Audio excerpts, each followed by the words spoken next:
do nosso livro, daquele livro que andamos a ler, que é Alimentação e Evolução Espiritual. Este livro que nos ajuda a entender que a nossa alimentação é importante para a nossa evolução espiritual. E porquê? Porquê que isso é importante para nós podermos ficar mais leves, mais sutis e consequentemente, podermos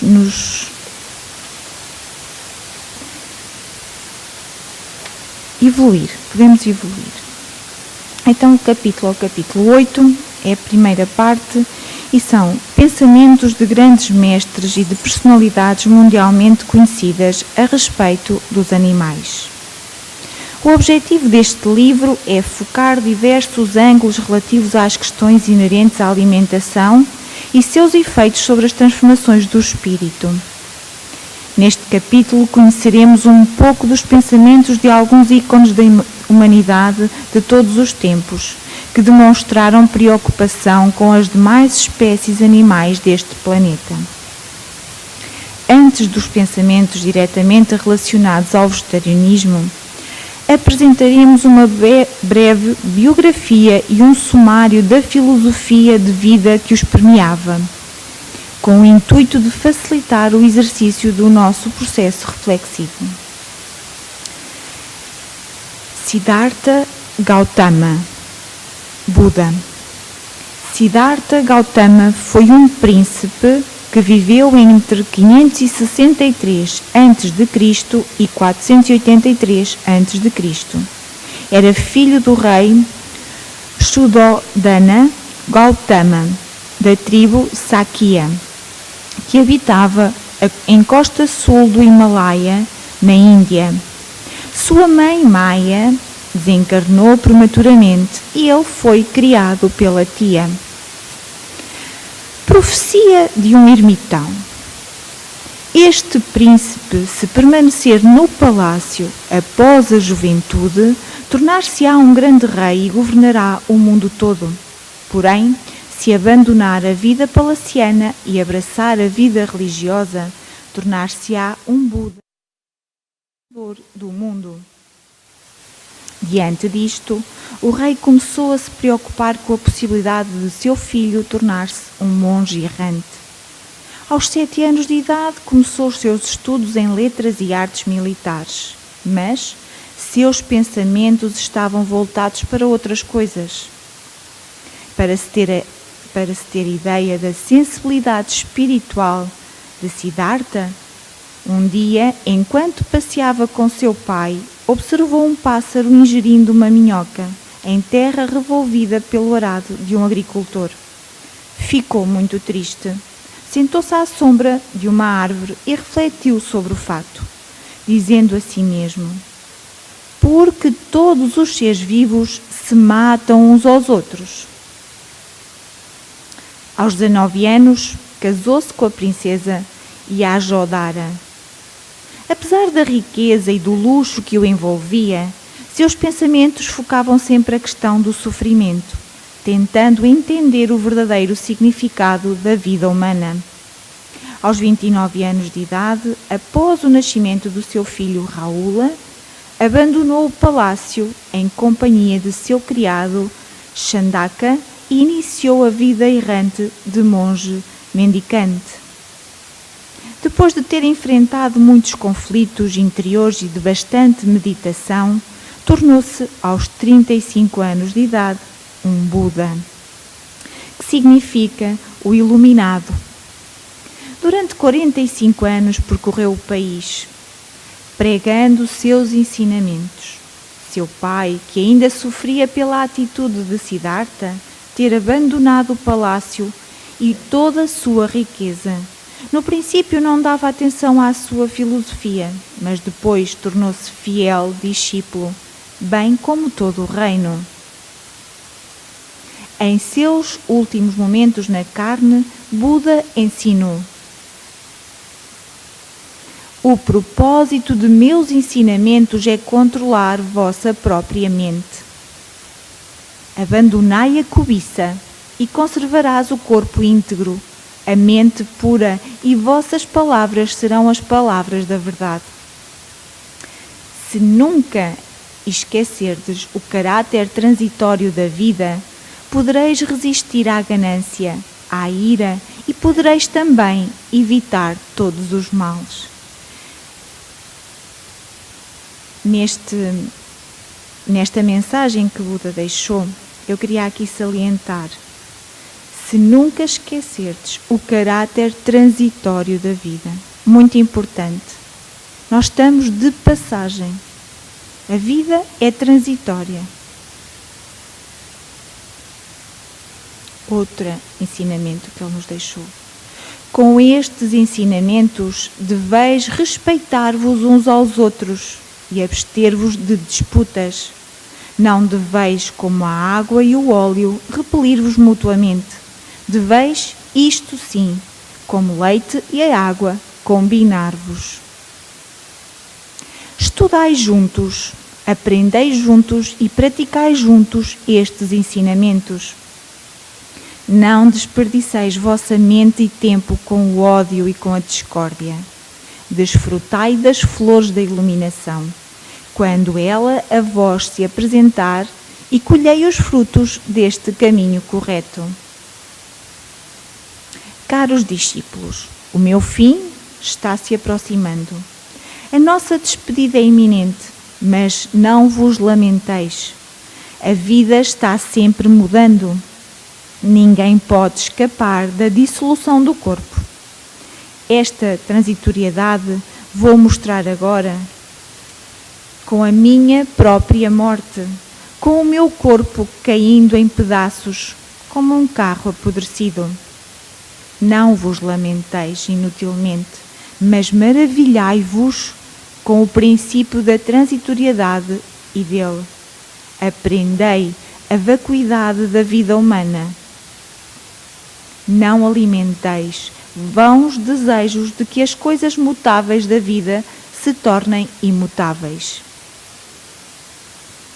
Espíritos de elevadíssimo grau de evolução reencarnaram na Terra desde os mais remotos tempos, propiciando-nos conhecimentos morais fundamentais para a trajetória evolutiva.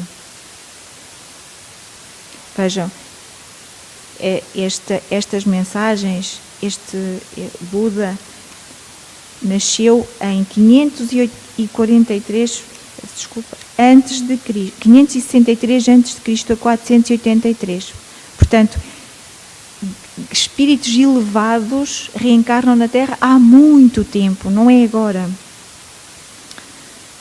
Buda foi um deles. Seus pensamentos a seguir a respeito dos animais são profundos e elucidativos, nos forçando a uma reflexão capaz de ajudar a mudar os nossos conceitos tão ultrapassados. Todos os seres vivos tremem diante da violência. Todos temem a morte. Todos amam a vida. Projete você mesmo em todas as criaturas. Então, a quem você poderá ferir? Que mal você poderá fazer? Feliz seria a Terra se todos os seres estivessem unidos pelos laços da benevolência e só se alimentassem de alimentos puros, sem derrame de sangue. Os dourados grãos que nascem para todos dariam para alimentar e dar fartura ao mundo. Um homem só é nobre quando consegue sentir piedade por todas as criaturas. O homem implora a misericórdia de Deus, mas não tem piedade dos animais, para os quais ele é um Deus. Os animais que sacrificais já vos deram o doce tributo do seu leite, a maciez da sua lã, e depositaram confiança nas mãos criminosas que os degolam. Ninguém purifica seu espírito com sangue. Na inocente cabeça do animal não é possível colocar o peso de um fio de cabelo das maldades e erros pelos quais cada um terá que responder. Passamos agora a outro grande espírito, que foi Pitágoras. Pitágoras de Samos, filósofo e matemático grego, nasceu no ano 580 a.C. e desencarnou em 497 a.C. Fundou a escola de pensamento pitagórica, determinante para a evolução da matemática e da filosofia. Os pitagóricos se dedicavam ao estudo das propriedades dos números. Para eles, o cosmo é regido por relações matemáticas. Naquela época, 5 séculos antes de Cristo, apesar do empirismo metodológico científico, inferiram que tanto a Terra como os demais corpos celestes eram esféricos e já explicavam que a alternativa dia e noite ocorria pela rotação do planeta. Portanto, vejam, eles não tinham os recursos da ciência que temos hoje ao nosso dispor, mas eles já sabiam e já diziam, tinham estas opiniões. Pitágoras pregava a reencarnação, bem como a imortalidade da alma. Espírito de escola, alguns dos seus pensamentos abaixo enunciados podem comprovar esta tese. E então os pensamentos de Pitágoras. Educai as crianças para que não seja necessário punir os adultos. Que grande, sábia frase. Purifica o teu coração antes de permitires que o amor entre nele, pois até o mel mais doce azeda num recipiente sujo. Ajuda o teu semelhante a levantar a carga, mas não a levá-la. A evolução é a lei da vida, o número é a lei do universo, a unidade é a lei de Deus. Não pede nada nas tuas preces, porque tu não sabes o que é útil e só Deus conhece as tuas necessidades. Grandes verdades e grandes reflexões para nós. Se o que tens a dizer não é o mais belo que o silêncio, então cala-te. Os homens são miseráveis porque não sabem ver nem entender os bens que estão ao seu alcance. A melhor maneira que o homem dispõe para aperfeiçoar-se é aproximar-se de Deus. Não é livre quem não obteve domínio sobre si. Pensem o que quiserem de ti, faz aquilo que te parece justo. Anima-te por teres de suportar as injustiças. A verdadeira desgraça consiste em cometê-las. Nós lamentamos-nos tanto, que foram tão injustos para connosco, mas de facto devemos refletir que é muito pior sermos nós a cometê-las. Os 5 últimos pensamentos nos ajudam a refletir sobre a questão central desse livro. Realmente, temos dificuldade para interpretar o significado de cada bem disponível na natureza. O homem tomou posse dos recursos naturais para atender sua vaidade, sua ganância desenfreada, seu instinto do poder, sintomas da incipiência evolutiva espiritual, mera ilusão. Os homens são miseráveis. O que quis Pitágoras dizer com isso? Que somos espiritualmente miseráveis. Nossa mente ainda prioriza o consumo da matéria, ou seja, consumimos desregradamente o nosso planeta. Hoje, 80% dos recursos naturais da Terra beneficiam apenas 20% da população encarnada, enquanto 25% da humanidade ainda vive como há 6.000 anos. da fase pré-histórica. É um desequilíbrio de magnitude extremamente elevada. Verdadeiramente estamos longe de colocar em prática o capítulo 11 do Evangelho segundo o Espiritismo. Amar o próximo como a si mesmo. Aproximar-se de Deus. Como fazê-lo sem que mudemos a nossa sintonia? Sem que amemos verdadeiramente? Como desenvolver a capacidade de amar da humanidade se ela se encontra envolta por tanta violência? A violência está presente na sociedade das mais distintas formas. O fruto dela está até na sagrada mesa em que, cotidianamente, alimentamos o nosso corpo físico. E por paradoxal e absurdo que possa parecer, até no áureo momento em que festejamos o nascimento de Jesus, o magno símbolo da paz e do amor. Isto dá muito que pensar, muito mesmo, porque de facto há um grande desequilíbrio no nosso planeta e nós não temos essa consciência. Então, não temos liberdade, pois não dominamos os nossos instintos primitivos voltados à violência, à crueldade. Não temos a liberdade porque não nos dominamos. Libertemo-nos dos grilhões que retardam o alcançamento do nosso voo às esferas espirituais mais sutis. Pensem o que quiserem. Eis a nossa grande dificuldade. Desenvolver a própria personalidade, sem que influências externas possam mudar a trajetória que traçamos.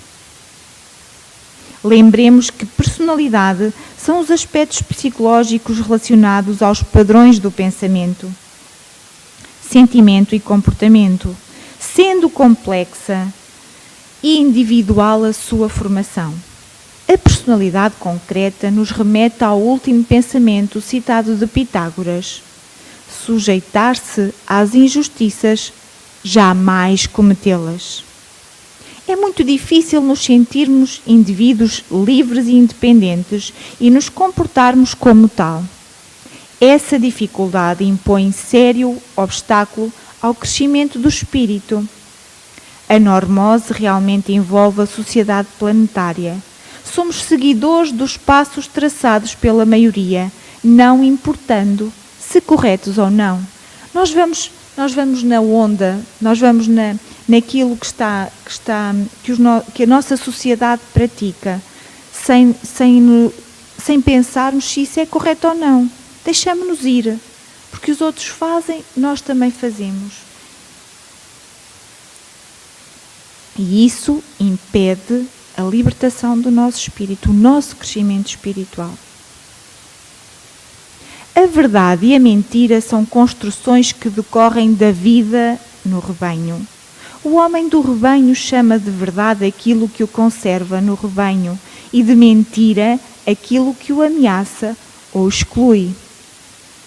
Nós, se somos diferentes, sentimos, se isso nos exclui da sociedade, então nós preferimos a mentira do que a verdade. Esse pensamento do filósofo alemão Friedrich Nietzsche, século XIX, vem ao encontro do conceito de normose. É preciso coragem para se libertar das garras alienantes dos paradigmas seculares e mesmo milenares. De forma metafórica, temos que abandonar urgentemente a escuridão das cavernas de Platão. Conforme escreveu Fernando Sepe, é preciso descongelar a linha de inteligência espiritual da humanidade e dar os primeiros passos em direção a uma espiritualidade de aprofundamento do espírito e ampliação dos horizontes. Dessa maneira, podemos desenvolver uma espiritualidade distante dos dogmas e preconceitos religiosos. Acima de tudo, há que se chamar a atenção para o facto de o desenvolvimento da linha espiritual normalmente é acompanhado por maior desenvolvimento da compaixão e da noção de moralidade, de melhora substancial na qualidade de vida, de substituição de crenças por certezas, de maior respeito pelos seres sencientes e pela natureza.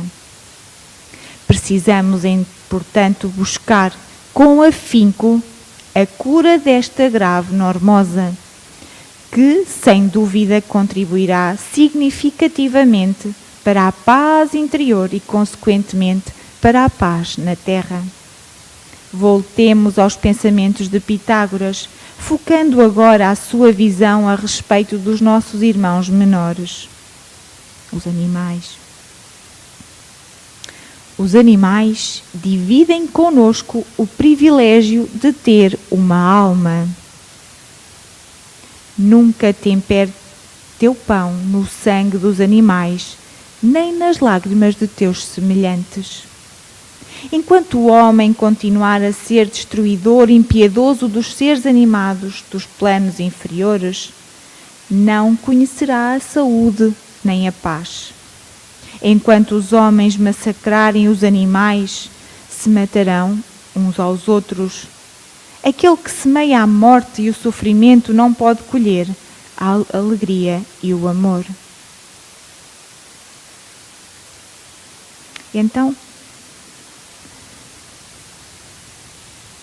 podemos aqui fazer uma analogia. Nós temos um ditado popular que diz que nós somos aquilo que comemos.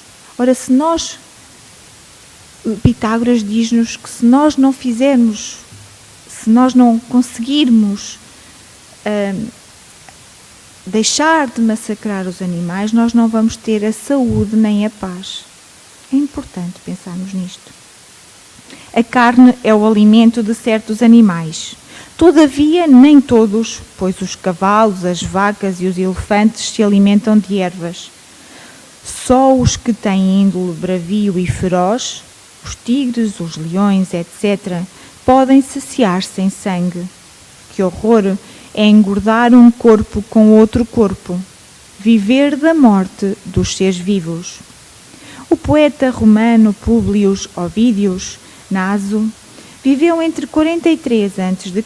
e 17 depois de Cristo, portanto foi contemporâneo de Jesus. Sua poesia influenciou a arte e a literatura europeia, sendo um dos mais importantes autores da mitologia clássica. Uma das referências mais antigas a favor do vegetarianismo ético é atribuída a ele, que em sua obra Metamorfoses relatou um pensamento de Pitágoras. Que crime horrível! Lançar em nossas entranhas as entranhas de seres animados, nutrir da sua substância e do seu sangue o nosso corpo.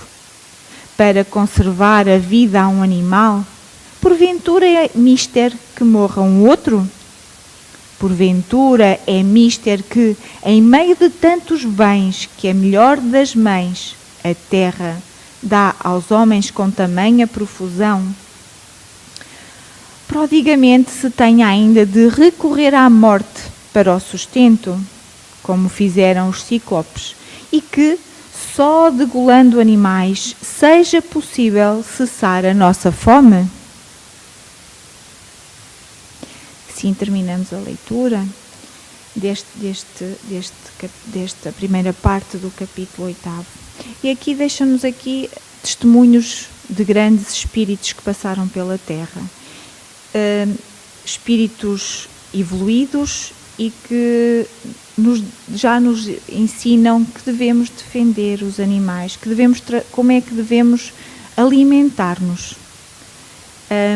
Só que nós vivemos numa sociedade em que, numa normose, como eles referem, em que é difícil de sair, é difícil de ser diferente, porque somos estranhos, somos esquisitos, aqueles que não seguem a normose. Mas nós já temos mais conhecimento, começamos a perceber o que é certo e o que é errado, e para nos elevarmos espiritualmente, temos que pensar bem na nossa alimentação, porque isso é também um fator importante para nos sentirmos mais leves, mais sutis, aproximando-nos de Jesus com mais facilidade. Muito obrigada pela vossa atenção.